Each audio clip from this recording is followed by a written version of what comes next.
Hello friends, welcome to my channel Sarita nursing classes. तो आज की वीडियो में हम बात करेंगे इलेक्ट्रोकन्वल्सिव थेरेपी के बारे में। इलेक्ट्रोकन्वल्सिव थेरेपी को हम ईसीटी के नाम से भी जानते हैं। तो चलिए स्टार्ट करते हैं। ईसीटी इलेक्ट्रोकन्वल्सिव थेरेपी बहुत ही इम्पॉर्टेंट टॉपिक है। आप ध्यान से सुनेंगे तो आपको डेफिनेटली समझ में आ जाएगा। तो स्टार्ट करते हैं डेफिनेशन से। The ECT is a physical therapy in which electrical current is passed to the brain to produce seizure. ECT has been demonstrated to be an effective and safe treatment for many psychiatric disorders. Psychiatric nurses have an important role in caring patients who receive ECT. जैसा कि इसके नाम में ही है electric convulsive therapy, यानी कि patient को electric current दिया जा रहा है। तो यह एक फ़िज़िकल थेरेपी होती है जिसमें पेशेंट को मेंटली थेरेपी दिया जाता है इलेक्ट्रिक करंट के थ्रू। सीज़र को प्रोड्यूस कराया जाता है। ये बहुत ही सेफ़ एंड इफ़ेक्टिव ट्रीटमेंट होता है जो कि हमारे साइकियाट्रिक पेशेंट के लिए यूज़ किया जाता है। तो जो साइकियाट्रिक नर्स होती है वो बहुत ही इम्पॉर्टेंट रोल प्ले कर रही होती है जब भी पेशेंट को ईसीटी दिया जाता है, यानी कि इलेक्ट्रिक कन्वर्सिव थेरेपी दी जाती है तो पेशेंट की केयर करने के लिए। ओके, अभी हम एक और डेफिनेशन की बात करेंगे। ECT is a treatment method. ECT क्या है? एक ट्रीटमेंट मेथड है in which a grand mal seizure is artificial induce by passing electric current to the brain with the help of electrodes. तो हमारा जो सेकेंड डेफिनेशन है वो क्या है? ईसीटी को क्या बताया जा रहा है कि ये क्या है? एक ट्रीटमेंट मेथड है, यानी कि साइकियाट्रिक पेशेंट का इलाज करने के लिए हमारा एक मेथड होता है, ठीक है, जिसे हम बोल रहे हैं ईसीटी, इलेक्ट्रिक कन्वर्सिव थेरेपी, जिसमें क्या होता है, ग्रैंड मल सीजर को आर्टिफिशियल तरीके से क्या करवाया जाता है? इंड्यूस करवाया जाता है। तो क्या होता है, कैसे करवाते हैं? इलेक्ट्रोड की हेल्प से ब्रेन में जो है वो करंट यानी कि इलेक्ट्रिसिटी को पास करवाते हैं, और जब इलेक्ट्रिसिटी को पास करवाते हैं तो पेशेंट में ग्रैंड मल सीजर जो है वो डेवलप हो जाता है, जिससे पेशेंट का मेंटल कंडीशन जो है वो ठीक होता है। ओके, तो आई होप आपको डेफिनेशन अच्छे से समझ में आया होगा। नेक्स्ट बात करते हैं इंडिकेशन की, यानी कि कहाँ कहाँ पे हम ईसीटी का उपयोग कर सकते हैं। तो ध्यान रखना है, ईसीटी का जो उपयोग है वो कब करते हैं? जब पेशेंट को साइकियाट्रिक मेडिसिन से फ़ायदा नहीं मिलता है, लाभ नहीं मिलता है, तो उस कंडीशन में ईसीटी का उपयोग किया जाता है। डायरेक्टली जो है ईसीटी का यूज़ नहीं किया जाता है। तो इंडिकेशन देखते हैं कहाँ कहाँ पे यूज़ करते हैं। तो सबसे पहले फर्स्ट नंबर पे आता है हमारा मेजर डिप्रेसिव डिसऑर्डर, जैसे कि क्या? Suicidal thought. जब डिप्रेशन का लेवल जो है सीवियर हो जाता है, यानी कि सुसाइडल थॉट्स आने लगते हैं अलग अलग तरीके से, अलग अलग स्टेज में, कि सुसाइडल थॉट्स आ रहे हैं पेशेंट को, तो उस कंडीशन में नीडफुल हो जाता है, ज़रूरी हो जाता है कि पेशेंट को जो है ईसीटी का जो थेरेपी है वो देना पड़ता है। सेकंड नंबर पे है मैनिक एपिसोड, यानी कि क्या? पेशेंट बहुत ज़्यादा एक्साइटेड हो जाते हैं, पल पल में हंसने लगेंगे, पल पल में रोने लगेंगे, तो ऐसे पेशेंट को नीड होती है ईसीटी की। थर्ड नंबर पे है सिजोफ्रेनिया, यानी कि क्या? जब पेशेंट का इंटेलेक्चुअल मेमोरी लॉस हो जाती है, सारा नॉलेज जो है वो लॉस हो जाता है, तो उस कंडीशन में ज़रूरी हो जाता है पेशेंट को ईसीटी देने के लिए। नेक्स्ट नंबर, फोर्थ नंबर पे है एपिसोडिक साइकोसिस। एपिसोडिक साइकोसिस यानी कि क्या? जो पेशेंट होता है वो अपने सपनों में जीता है, यानी कि रियलिटी में नहीं जीना है उसे, वो फैंटेसी में होता है। तो जब वो फैंटेसी में होगा तो क्या है, वो डुप्लीकेशन में जी रहा है, यानी कि क्या? उसका जो मेंटल स्टेटस है वो ठीक नहीं है। तो ऐसे पेशेंट में जो ईसीटी का यूज़ किया जाता है। Next number and last number है depressed suicidal pregnant women ETC, यानी कि क्या? कोई ऐसी वुमेन है जो कि प्रेग्नेंट है और वो उसके दिमाग में आ रहा है कि उसे क्या करना है? सुसाइड करना है, उसे मर जाना है, लेकिन हम ऐसा नहीं होने दे सकते। तो ऐसी कंडीशन में हमें बच्चे को भी बचाना है और मदर को भी बचाना है, दोनों की ही लाइफ को सेव करना है। तो हम क्या करते हैं? बेबी और मदर की लाइफ को प्रिवेंट करने के लिए ईसीटी का जो यूज़ है वो किया जाता है। ओके, नेक्स्ट नंबर पे बात करेंगे टाइप्स ऑफ सीज़र। तो टाइप्स ऑफ सीज़र हमारा ग्रैंड mal सीज़र होता है, जिसमें हम क्या करते हैं, जो टाइप्स ऑफ सीज़र है कि ये कैसे प्रोड्यूस होता है। तो ग्रैंड mal सीज़र यानी कि क्या, हमारा यदि हम किसी को ईसीटी देते हैं तो ग्रैंड mal सीज़र जो होता है वो प्रोड्यूस होता है। तो ग्रैंड mal सीज़र जो है ये कैसे प्रोड्यूस होता है, ये 2 फेजेस में जो है प्रोड्यूस होता है। तो फर्स्ट फेज़ है हमारा यहाँ पे टॉनिक फेज़, ठीक है, कि पेशेंट की बॉडी क्या होती है, स्टिफ हो जाती है यानी कि अकड़ जाती है। कितने टाइम के लिए, 10 to 15 सेकेंड के लिए। ओके, एंड क्लॉनिक फेज़ में क्या होता है कि पेशेंट को जर्किंग मूवमेंट होता है यानी कि झटके शो होते हैं, और इनकी जो टाइमिंग होती है क्लॉनिक फेज़ की वो कितनी होती है, 30 से लेके 60 सेकेंड्स के लिए ये पाया जाता है। ठीक है, यदि हम किसी भी पेशेंट को ईसीटी दे रहे हैं तो टॉनिक फेज़ जो है उसकी बॉडी को स्टिफ हो जाएगा, और जो क्लॉनिक फेज़ होता है उसमें जर्किंग मोमेंट शो करेगा। ओके, तो ध्यान रखेंगे आप कि टॉनिक फेज़ में क्या होता है कि पेशेंट को ईसीटी देने पे उसकी बॉडी स्टिफ हो जाती है, और क्लॉनिक फेज़ में क्या होता है, जर्किंग मोमेंट जो है वो पाया जाता है। ओके, अभी नेक्स्ट नंबर पे हमारा है टाइप्स ऑफ ईसीटी, कि हमारा जो इलेक्ट्रोकन्वल्सिव थेरेपी है ये कितने तरीके से यूज़ किया जाता है। तो इसमें 2 मेथड होते हैं, डायरेक्ट ईसीटी होता है एंड सेकेंड नंबर पे मॉडिफाइड या तो इनडायरेक्ट ईसीटी होता है। तो डायरेक्ट ईसीटी सबसे पहले देखते हैं। इन this ECT is given without use of any muscle relaxant and general anaesthesia, यानी कि जब पेशेंट को ईसीटी दिया जाएगा तो पेशेंट को किसी भी तरीके का जनरल एनेस्थीसिया और मस्कुलर जो रिलैक्सेंट जो थेरेपी होती है, जो ड्रग होती है, वो नहीं दिया जाना है। ठीक है, और पेशेंट क्या होना चाहिए, कॉन्शियस होना चाहिए। ये मेथड जो है ये बहुत ही कम यूज़ किया जाता है, क्योंकि इस मेथड को यूज़ करने से पेशेंट में fracture and tongue biting and accidental injury होने के ज़्यादा चांसेस होते हैं। तो ये जो मेथड होता है डायरेक्ट मेथड, जिसे हम डायरेक्ट ईसीटी बोल रहे हैं, ये बहुत ही कम यूज़ किया जाता है, और ये पहले के टाइम पे ज़्यादा यूज़ किया जाता था। अभी के टाइम पे ये जो हमारा डायरेक्ट मेथड है ये नहीं यूज़ किया जाता है। हमारा जो सेकेंड मेथड है मॉडिफाइड मेथड, ये यूज़ किया जाता है। तो सेकेंड मेथड देखते हैं, मॉडिफाइड ईसीटी। तो इसमें क्या होता है, in this ECT is given after administration of muscle relaxant and general anaesthesia. तो इसमें पेशेंट को muscular relaxant and general anaesthesia दे रहे हैं, उसके बाद ही पेशेंट को हम क्या करते हैं, ईसीटी जो है वो प्रोवाइड करते हैं, यानी कि इलेक्ट्रोकन्वल्सिव थेरेपी देते हैं। तो 2 टाइप्स हैं, 2 मेथड हैं, डायरेक्ट ईसीटी है एंड मॉडिफाइड या तो हमारा इनडायरेक्ट ईसीटी है। तो डायरेक्ट में क्या हो रहा है, हम कोई भी मसल रिलैक्सेटेंट, कोई भी एनेस्थेटिक ड्रग्स नहीं देते हैं, ठीक है, और पेशेंट कॉन्शियस अवस्था में होता है, तो हमारा डायरेक्ट मेथड यूज़ किया जाता है, जो कि अभी नहीं यूज़ कर रहे हैं। और जो हमारा मॉडिफाइड ईसीटी है, जिसे हम इनडायरेक्ट ईसीटी बोल रहे हैं, ये जो हमारा मेथड है, इसमें पेशेंट को मसल जो रिलैक्सेटेंट ड्रग्स होती हैं एंड जनरल एनेस्थीसिया जो होता है वो दिया जाता है। उसी कंडीशन में पेशेंट को हम ईसीटी देते हैं। ओके, आई होप आपको समझ में आया होगा। आगे बात करते हैं कि हमारा कौन सा मसल रिलैक्सेटेंट, कौन सा जो ड्रग्स है मसल को रिलैक्स करने के लिए, कौन से एनेस्थेटिक ड्रग यूज़ किए जाते हैं। तो एनेस्थीसिया जो होता है वो थाईपेंटॉन यूज़ किया जाता है। यूजुअली जो यूजुअल डोज होता है पेशेंट के लिए वो 2 से 3 mg पेशेंट के वेट के अकॉर्डिंग यूज़ किया जाता है, आईवी इंट्रावीनसली। एंड जो मसल रिलैक्सेंट ड्रग होती है ये हमारा सक्सिनी क्लोनिन यूज़ किया जाता है, जिसका यूजुअल जो डोज होता है वो 0.5 से लेके 1 mg पर kg होता है, और ये आईवी बोलस में दिया जाता है या तो ड्रिप में इसे डिज़ोल्व करके दिया जाता है।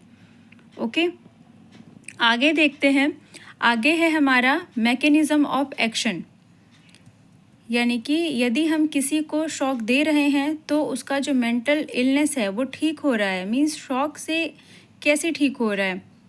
ठीक है, तो ये देखना है यहाँ पे। The exact mechanism of action is unknown but some researcher have shown that therapeutic effect are due to. तो क्या हो रहा है, इलेक्ट्रिक करंट से ऐसा क्या चीज़ है जिसमें पेशेंट ठीक हो रहा है, कैसे हो रहा है, आइए इसे समझते हैं। इसका जो एग्जैक्ट मैकेनिज़्म है वो पता नहीं है कि ये कैसे हो रहा है, कैसे ठीक हो जा रहा है पेशेंट, लेकिन कुछ रिसर्चर ने बताया है कि ईसीटी ये कैसे काम करता है।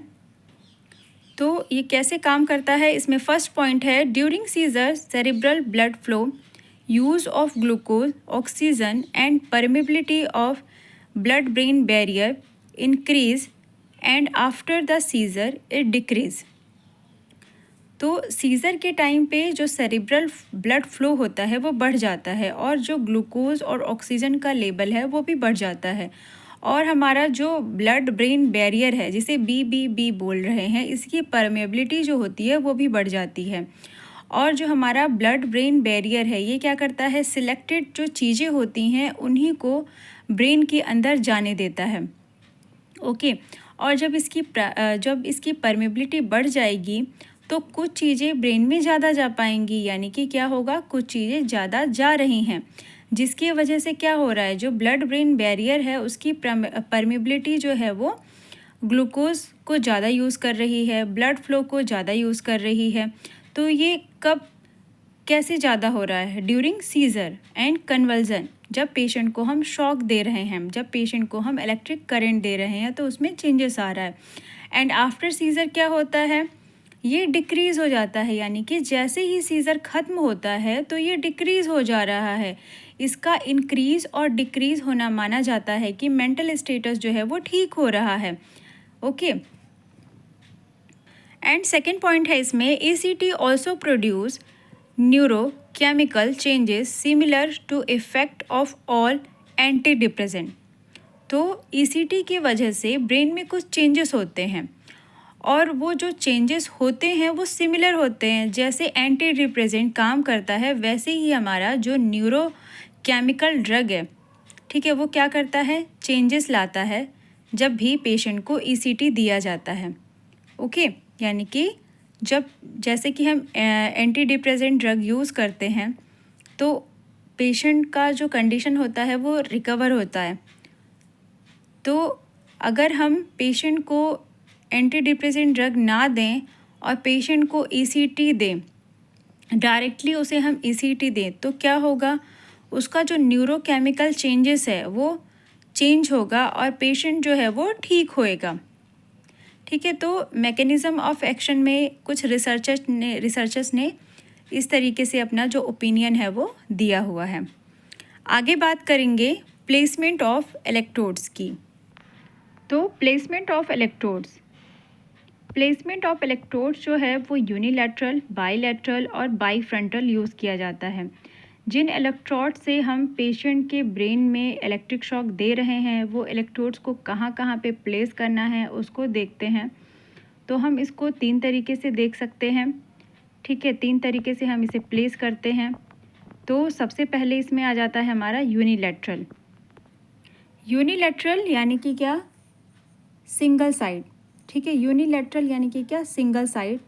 ठीक है, तो एक साइड में जब लगाते हैं तो उसे बोलते हैं हम यूनिलैटरल। ध्यान रखना है, डोमिनेंट साइड में यदि किसी पेशेंट का जो राइट हैंड से अगर वो खाना खा रहा है तो उसका राइट साइड क्या होगा, डोमिनेंट होगा।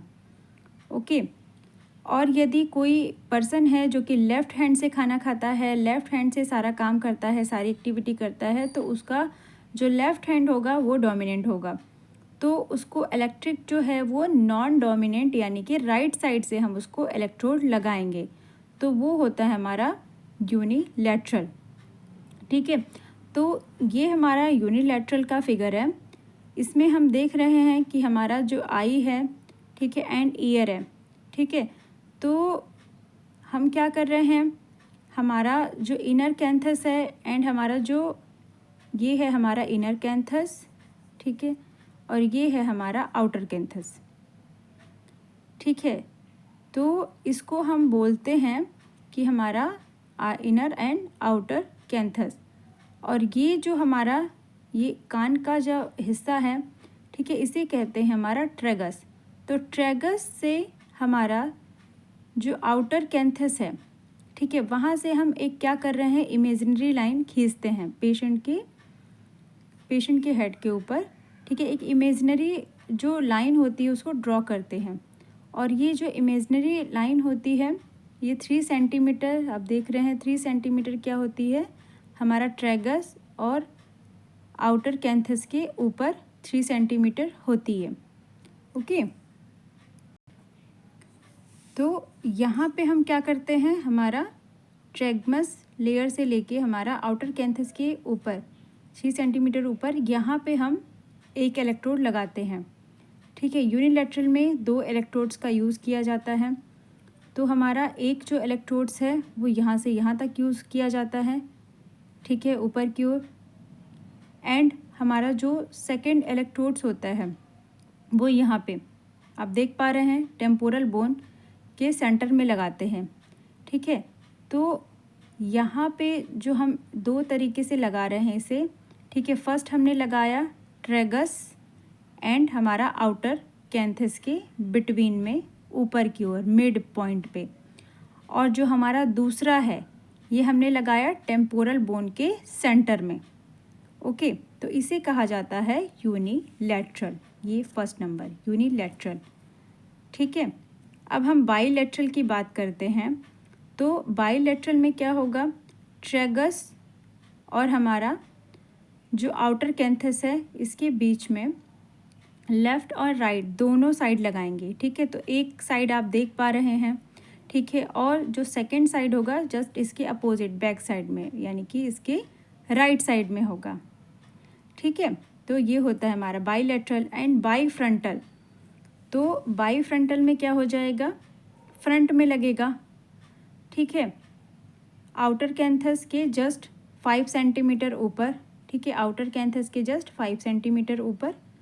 ओके, लगाते हैं लेफ़्ट एंड राइट दोनों साइड में, दोनों फ्रंट साइड में लगाते हैं।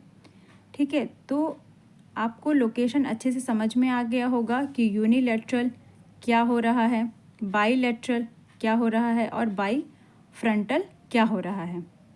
ओके, तो इस तरीके से जो हमारा इलेक्ट्रोड्स होता है पेशेंट को इलेक्ट्रिक शॉक देने के लिए वो यूज़ किया जाता है। ओके, अभी नेक्स्ट बात करते हैं पैरामीटर ऑफ करंट कि कितने पैरामीटर का जो करंट है वो यूज़ किया जाता है। तो वोल्टेज कितना होता है जब पेशेंट को हम ईसीटी देते हैं। जब भी पेशेंट को इलेक्ट्रोकन्वल्सिव थेरेपी दिया जाता है तो उस कंडीशन में जो वोल्टेज होता है वो हमारा 70 से लेके 120 वोल्ट होता है। एवरेज इसका कितना जा सकता है, कितना एवरेज हम पेशेंट को जो है ईसीटी दे सकते हैं, 110 वोल्टेज तक हम पेशेंट को ईसीटी दे सकते हैं। ड्यूरेशन, कितना ड्यूरेशन होता है, यानी कि कितना टाइम लगता है हमें पेशेंट को करंट देने के लिए। तो हमारा जो टाइमिंग होता है वो 0.7 से लेके 1.5 सेकेंड्स के लिए पेशेंट को शॉक दिया जाता है, पेशेंट को झटका दिया जाता है, या तो बोल सकते हैं पेशेंट को करंट दिया जाता है। एंड क्या है, फ्रीक्वेंसी, यानी कि क्या, कितने दिनों में और कैसे पेशेंट को जो है वो ईसीटी दिया जाना चाहिए। तो 2 से लेके 3 सेशन पर वीक। ओके,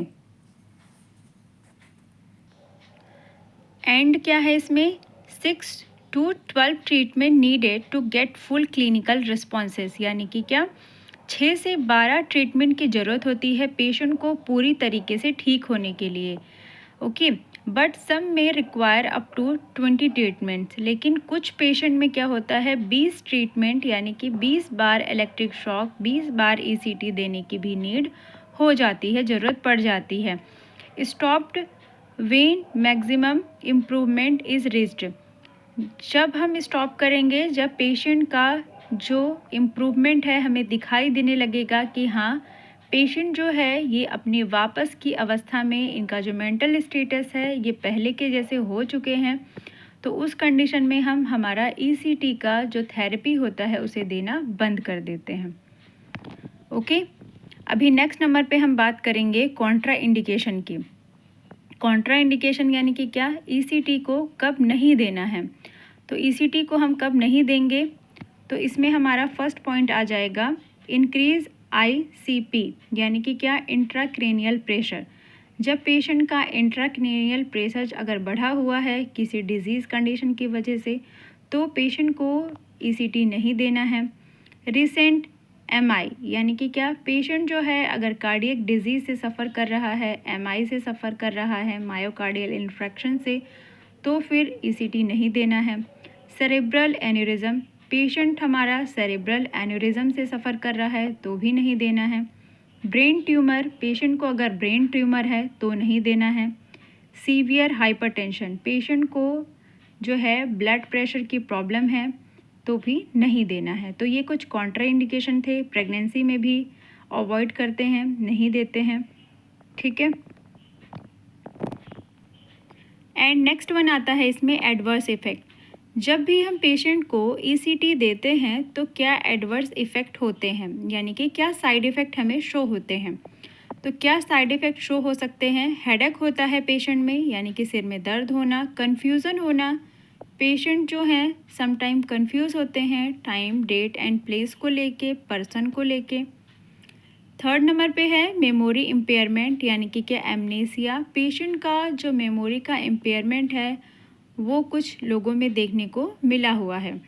एंड क्या, फ्रैक्चर, हमें फ्रैक्चर के भी जो साइड इफ़ेक्ट होते हैं वो दिखाई दे सकते हैं कि अगर पेशेंट कोऑपरेट नहीं करता है तो उस कंडीशन में जो फ्रैक्चर का कंडीशन है वो भी पाया जाता है। एंड इसमें एक और पॉइंट आप ऐड कर सकते हैं, टंग बाइटिंग। टंग बाइटिंग का इशू जो है ये भी हमें मिलता है, ये इसका भी एक साइड इफ़ेक्ट है ईसीटी का, कि टंग बाइटिंग का भी हमें जो साइड इफ़ेक्ट है वो दिखाई देता है। ओके, तो आई होप आपको ईसीटी का वीडियो अच्छे से समझ में आया होगा। अगर आपको नोट्स चाहिए तो नोट्स जो है वो आपको टेलीग्राम चैनल पे मिल जाएगा, मैं पीडीएफ डाल दूँगी। ओके, आप वहाँ से नोट्स ले सकते हैं। वीडियो अच्छी लगी हो तो like, share and subscribe. Thanks for watching guys.